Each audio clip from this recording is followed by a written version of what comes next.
A basic text. Personal stories. 1/3 step for me, one giant leap for my recovery.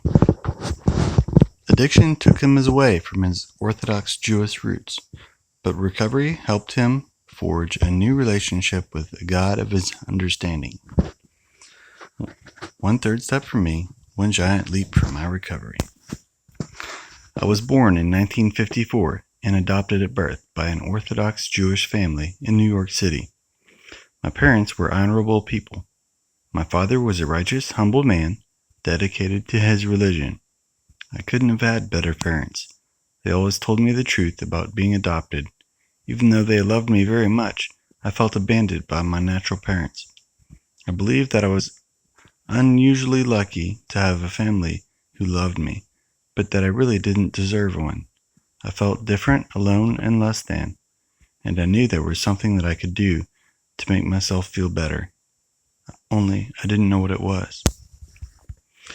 I was raised in the traditional Orthodox way.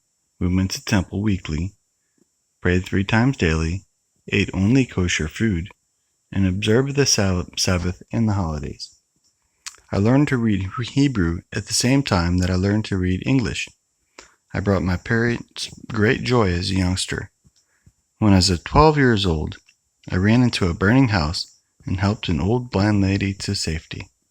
I made the front page of the paper. My parents were very proud of me. But all I wanted to do was be the same as everyone else. We dressed differently from other people, we acted differently, we spoke a different language, and we ate different food. I really wanted to be cool. Addiction was not learned behavior. I was an addict for as long as I can remember. I first used fantasy to get out of myself. I would dress up as Superman and run around with my arms in front of me, as if I could fly. I badly wanted to be a superhero. I was taught about the power of prayer. If I prayed at the right time, in the right place, and with the right intention, my prayers would be answered. I prayed often that God would allow me to fly and have superpowers. I wasn't going to use my powers to rob banks. I wanted to help people in need. Yet, God did not let me fly. When I outgrew superhero costumes, I substituted one for another. I started playing air guitar. Every day after school, I would go into my room, put on a record, stand in front of the mirror, and play along with the band. I wasn't a Jewish kid from the Bronx. I was the 5th Beatle. I was the 6th Rolling Stone. Then my mom would call that it was supper time, and I had to go back to being me. Then one night, my folks came home after an evening out to find me passed out on the living room floor with an empty bottle of my father's wine.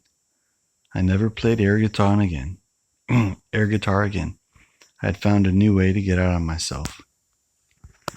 About that time, I read an article in a magazine about people who took a particular drug, thought they could fly, and jumped off a building to their deaths. Anyone else reading this article would say, "I'm going to stay away from that." But not me. I said, "Now I know how I'm going to fly after all." My thinking was that they didn't die because they were using. They died because they were stupid. I'm going to take that drug, and if I think I'll fly, I'll start flapping my arms while standing on the ground, then fly up to the top of the building. That was my logic. Before long, I strayed from my religious observances. Every time I had to choose between my heritage and using, I painfully and reluctantly chose using. I was drawn further and further away into a lifestyle I knew nothing about and didn't really like. My father tried everything he could to help me stop using. He would have done anything. As much as I respected and loved my parents, the disease of addiction caused me to bring them nothing but shame and sorrow. I used every day, switching from one drug to another, drifting from one city to another. As I pushed people away, they began to give up on me, and I began to give up on myself. Everything I did ended in disaster. A failed marriage, a failed career, a failure in every respect. I cleaned up for one day to attend my son's bar mitzvah, and in the middle of the reception, I had to get back to the crack house. I had nothing left to live for. I was a stain on my family's name. I was ashamed of who I had become. In December 1993, I finally checked into a detox. I weighed in at 112 pounds. My thighs and arms were the same thickness. I looked like a concentration camp survivor. I was angry, arrogant, closed-minded, hateful, stubborn, and completely in denial. Boy, did they have their hands full with me. They tried to convince me that I had a drug problem, but using was my solution for every problem I had. When I quit school because I was using every day, I didn't have a drug problem. I had an education problem. When I left my parents' house because I was using, I didn't have a drug problem. I had a family problem. When my wife left me because I was using in front of the kids, I didn't have a drug problem. I had a marital problem.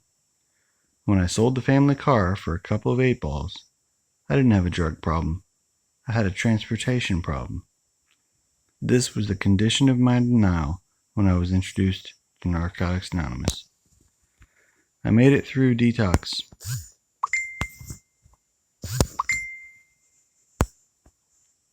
And treatment, and ended up in a halfway house in upstate New York.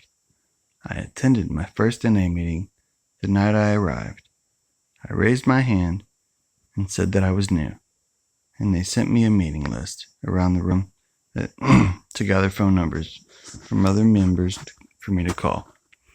I still have that list. It rode in my wallet for the first 10 years of my recovery. Now it is laminated and I keep it in my living room.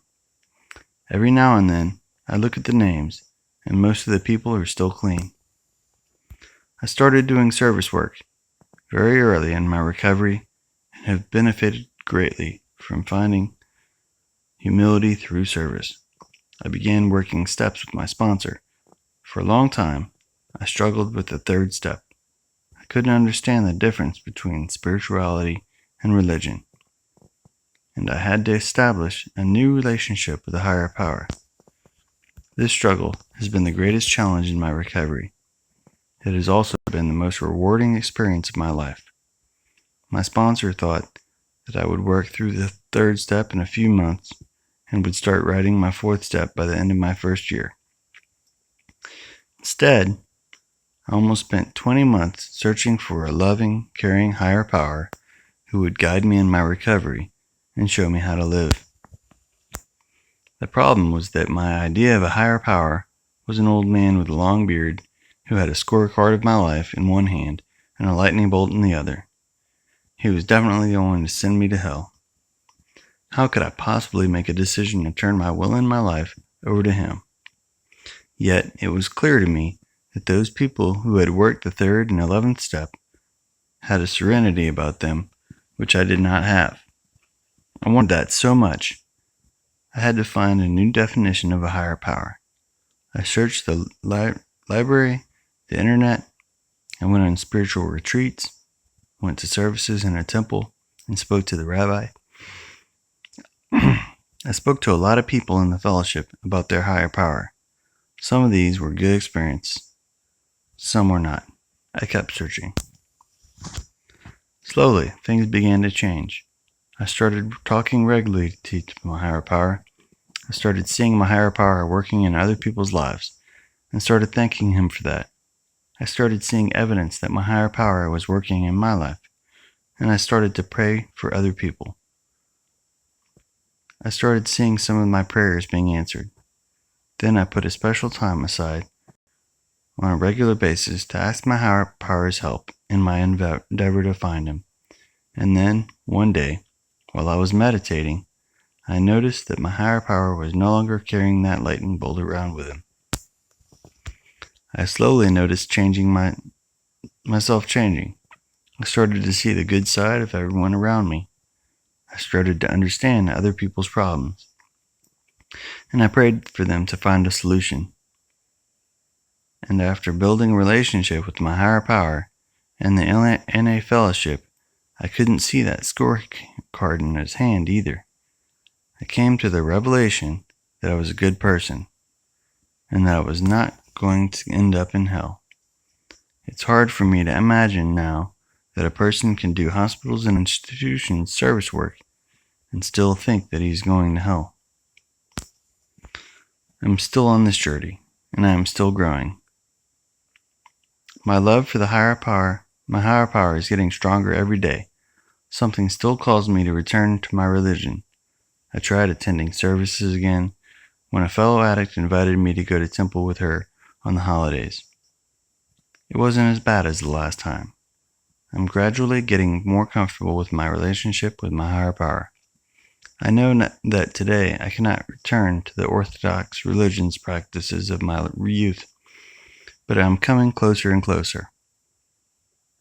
My relationship with my higher power reminds me of a story my father used to tell about a father whose son had strayed away.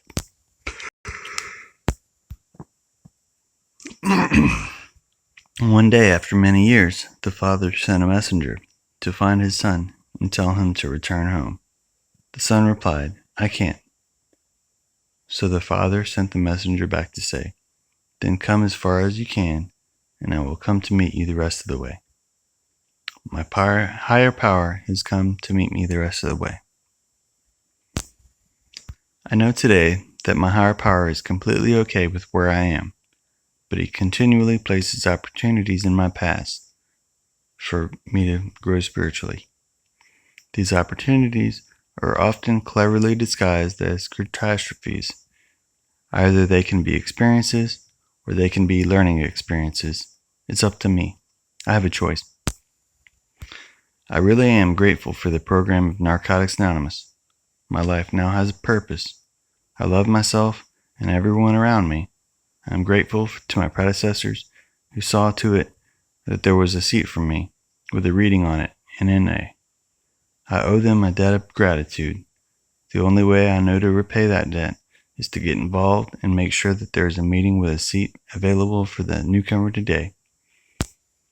I am so grateful that I have been able to stay clean. I reach out to newcomers and I look for people who are struggling with the concept of a higher power and share my experiences with them. Today, I am truly grateful that God did not let me fly. This program works.